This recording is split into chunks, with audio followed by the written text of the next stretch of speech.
Hey Max Part, kamusta kayo? At sa vlog po natin ngayon, Max Part, pag-uusapan po natin ang 5 sikreto para matakot ang lalaki na mag-no contact ka.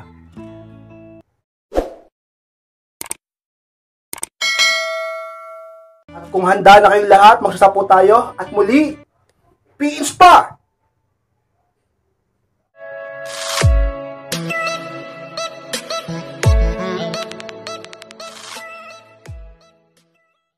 At ang unang sikreto para matakot ang lalaki na mag-no contact ka is pagsabi ng nararamdaman. Yan ang unang sikreto kay inspire upang isang lalaki ay talagang makaramdam ng takot na baka mag-no contact ka sa kanya o biglang di ka magparamdam. Dapat nagsasabi sa kanya ng iyong nararamdaman. Bakit ganun ka-inspired? Alam niyo mga ka-inspired kung bakit minsan ang lalaki umaabuso at ang isang lalaki talaga namang para bang walang pakundangan kung saktan ka at baliwalain ka. Akala niya lahat okay lang sa'yo. Hindi na kasi alam talaga ang tunay na nararamdaman mo. Yung iba alam, yung iba hindi. At baka isa ka dun. Kasi masyado kang tahimik at hindi ka mareklamo. Alam nyo, sa pag-ibig, hindi pwedeng pahina-hina masyado. Sa pag-ibig, sa buhay, pakipagrelasyon, hindi ka dapat masyadong nagpapaapi o masyadong mahina. Dapat marunong kang magsalita at ipaalam sa kanyang lahat. Tulad ng iyong nararamdaman, kapag hindi ka na masaya sa ginagawa niya, kapag nasasaktan ka na, pag hindi ka na okay, sabihin mo sa kanya para aware siya. Bakit naman ganoon ka-inspired? Matatakot ba siya? Makakaramdam ba siya ng takot? Kapag sinasabi ko palagi ang nararamdaman ko sa kanya? Oo naman. Hindi man sobrang takot, pero medyo magdadalawang isip yan sa'yo. Na gumawa ng masama, na gumawa ng mali, tulad ng lokohin ka. Kasi syempre naman alam niyang may nasasaktan siya. Pag nasasaktan ng isang tao, ano ba yung isa mga ginagawa? Hindi ba't lumalayo? Pag nasasaktan ng isang tao, lalo na ang babae, ano ba isa sa mga ginagawa? Hindi ba't nakikipaghiwalay? Hindi ba't minsan yung iba pa nga nagloloko din? Diba? Kaya dapat niyang malaman yan. Hindi yung akala niya okay lang lahat, masyado kang martir, masyado kang marupok. Diba? Masyado kang sabihin natin, masyado kang mahina pagdating sa kanya. Akala niya, lahat kaya mong tanggapin. Akala niya, patahitahimik ka lang. Akala niya, okay ka pa. Pero totoo, durog na durog ka na sa loob mo. Dapat mong sabihin ang nararamdaman mo sa kanya upang siya ay mapaisip. At kung tunay siyang matalino at nagpapakalalaki, makakaramdam talaga siya ng takot. At kung may natitira pa siyang pagmamahal o pag-ibig sa'yo, makakaramdam talaga siya ng takot. Sapagkat ayaw niya na sumuko ka. Ayaw niyang layuan mo siya. Ayaw niyang hiwalayan mo siya at ayaw niyang maghanap ka ng iba ka-inspired. So yun sa mga sikreto, dapat mong tandaan at dapat mong gawin kapag sobra na siya at sobrang hirap ka na upang makaramdam naman siya ng takot na ikaw ay mawala o mag-no contact ka. Sabihin mo palagi o magsabi ka palagi ng iyong nararamdaman, magpakatotoo ka sa kanya, ka-inspired. At ang pangalawang sikreto mga ka-inspired para matakot ang lalaki na mag-no contact ka is ipakitang mas ginagamit mo ang utak mo kaysa sa puso. Yan ang pangalawang ka-inspired. Alam nyo minsan kung bakit natatake advantage ka, na pagsasamantalahan, naaabuso, at ganun-ganun na lamang kung baliwalain ka, tiisin ka, talagang pabayaan ka, at paulit-ulit kang saktan, at walang pakialam kahit lumuha ka. Sobra na sa'yo. Kasi nakikita niya na mas ginagamit mo ang puso mo kaysa utak mo. Alam niyang tatanga-tanga ka. Alam niyang napaka-bobo mo pagdating sa kanya. At alam niyang napaka-manhid mo. At handa ka magbulag-bulagan alang-alag sa pag-ibig mo sa kanya. Kaya naman ang isang lalaki, karamihan dyan ay nagtitake advantage talaga. Ganyan naman talaga madalas, karamihan. Kapag alam niyang lamang siya, alam niyang kaya kanyang manipulahin, alam niyang kaya kanyang kontrolin, alam niyang kaya kanyang sabihating panghawakan, talaga namang kung ano yung gagawin niyan sa'yo, kung anong gagawin niyan sa inyong relasyon. Walang takot kasi. Alam niya kasi, palagi mo siyang mahal. Lagi mo ginagamit ang puso mo, di mo ginagamit ang utak mo. At alam na alam niya yun, kitang-kita niya yun sa'yo. Nagpapakatanga ka palagi sa kanya. Diba? At kala mo ba okay yun? Mataturn off ang lalaki sa'yo. Isipin niya, ganyan ka low value. Wala na bang ibang lalaki sa mundo? Siya lang ba talaga?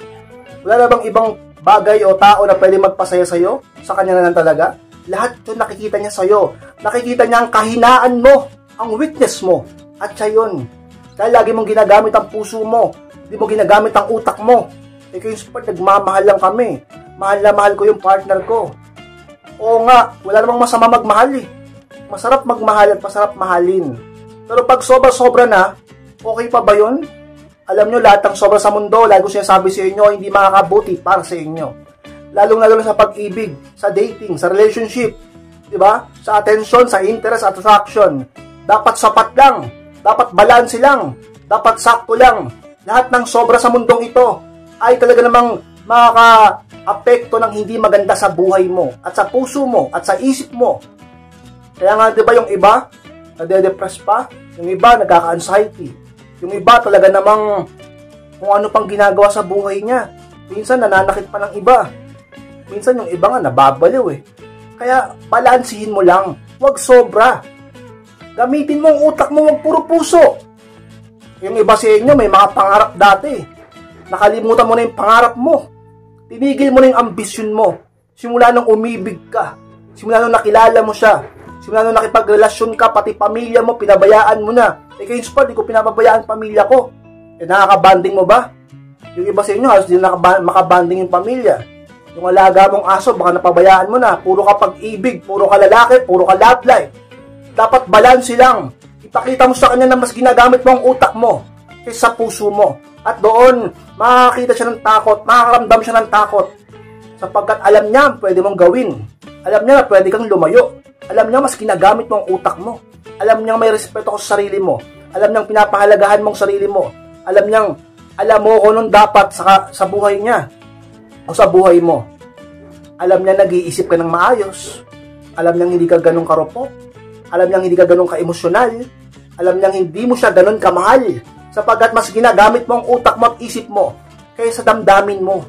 Dapat niyang makita yan upang hindi ka niya i-take advantage at upang magtino siya. Magdalawang isip siya na gumawa ng masama at lokohin ka. Sa mga sikreto upang ang isang lalaki ay makaramdam ng takot sa inyong relasyon.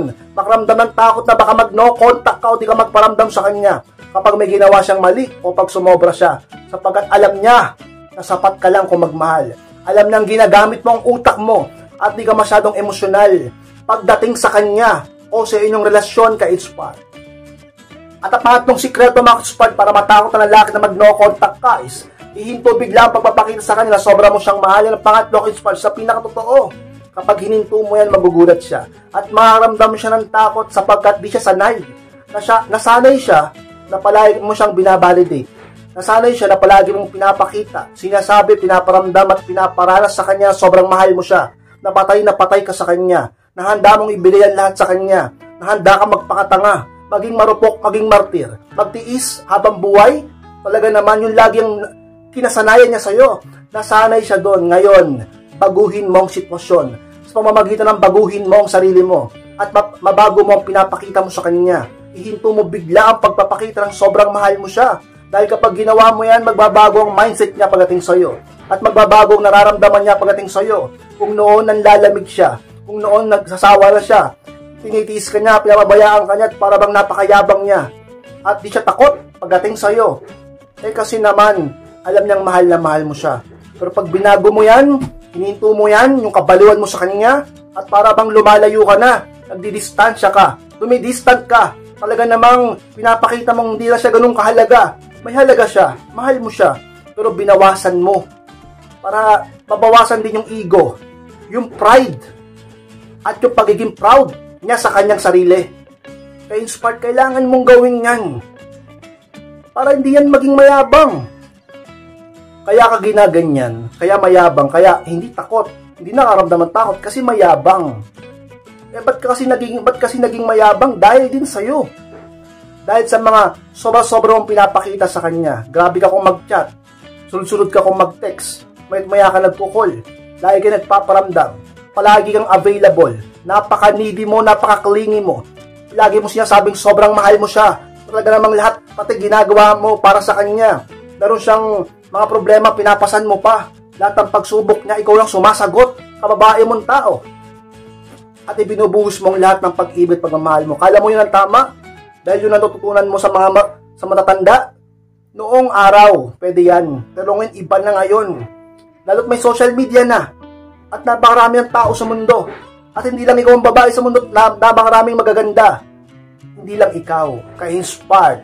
So yung sa mga sikreto, ihinto mo bigla ang pagpapakita ng sobrang pagmamahal mo sa kanya upang magulat siya, mag-wonder, magtaka, na-curious, at nagamang hanap-hanapin niya sa'yo yung dati mong ginagawa.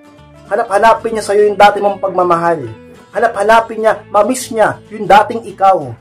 At makaramdam siya ng takot na baka bigla mo siyang ipagpalit. Makaramdam siya ng takot na baka bigla mo siyang iwan. O baka biglang hindi ka na magparamdam o mag-no contact ka sa kanya. Dapat siyang makaramdam ng takot upang mahalin ka niya. Dahil kapag ang isang tao ay takot na mawala ka, palagi ka niyang iniisip. At dahil palagi ka niyang iniisip, palagi siya nag-i-invest sa'yo ng kanyang pag-ibig. Pag iniisip ka palagi ng isang tao, mas lalo ka nagiging mahalaga. Alam nyo na yan, ka-inspired.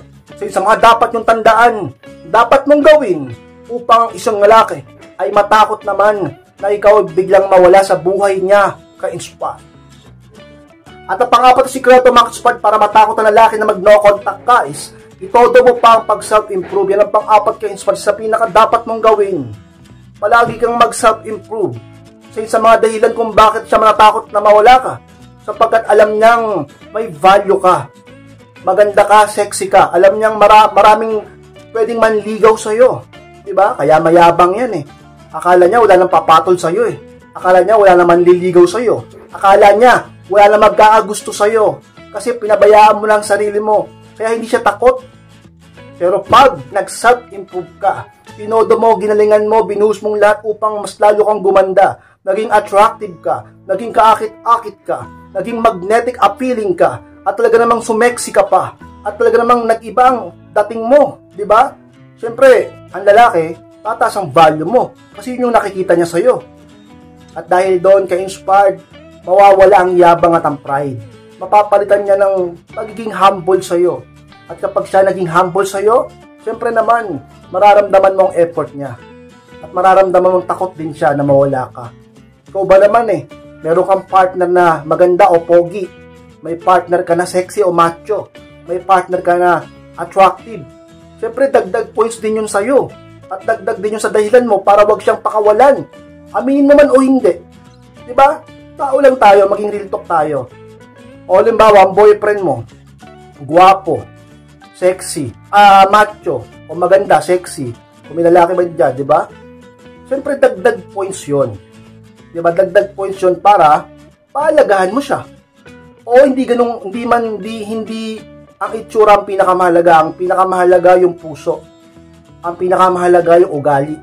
Ang pinakamahalaga yung mabuting asal, yung pakikitungo sa kapwa, yung ugali ng babae, yung ugali ng lalaki ang mahalaga. Pero, hindi rin natin maiaalis ang katotohanan na napakalakas ng attraction at pagkuha ng interest kapag guwapo at maganda. Totoo yan. At mas lalo mo siyang iniipig. Nakakadagdag talaga yan. Kaya nga gusto ko magpaganda ka na magpaganda eh.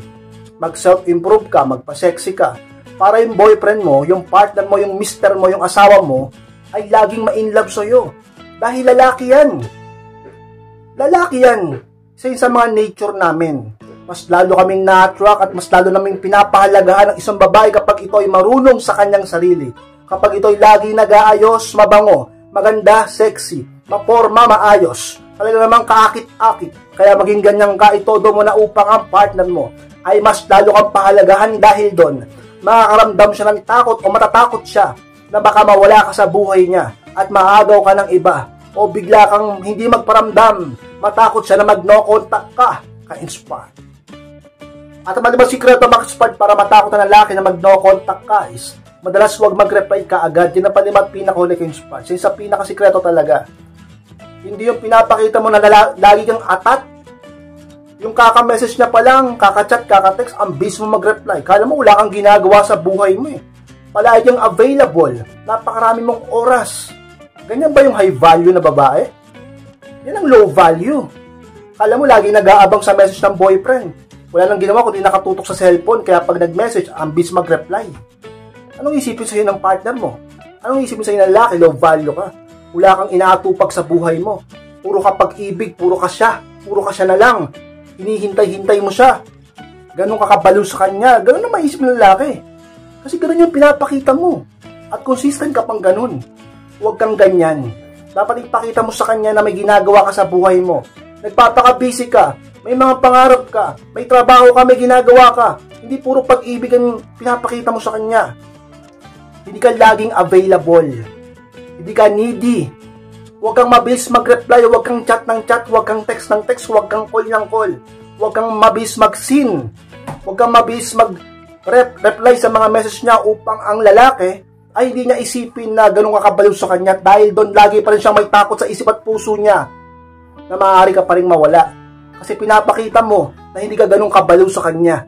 So isa dapat mong tandaan, dapat mong gawin palagi upang ang isang lalaki ay hindi maging mayabang, hindi maging kampante na lagi kang nandyan para sa kanya. Ipakita mo na hindi lang sa kanya umiikot ang mundo mo at ang araw mo upang ang lalaki hindi maging ma-pride sa'yo at laging makaramdaman takot at pag-ibig sa'yo ka-inspire. So mga kasport dyan po na maraming salamat po mga kasport sa pagtapos po ng vlog nito. Please kung kalimutan na mag-like, comment, share na rin po upang makatulong din tayo sa iba. At sa mga di pa muna subscribe ay pasubscribe mga kasport, click na rin po notification bell upang maging updated kayo pag may bago akong upload. Sa mga gusto magpa-coaching, magpa-advise ay pakibase lang po ako sa aking Facebook, ay yung profile picture ko at pakichat ako. Ako mismo magre-reply at kakausap sa inyo.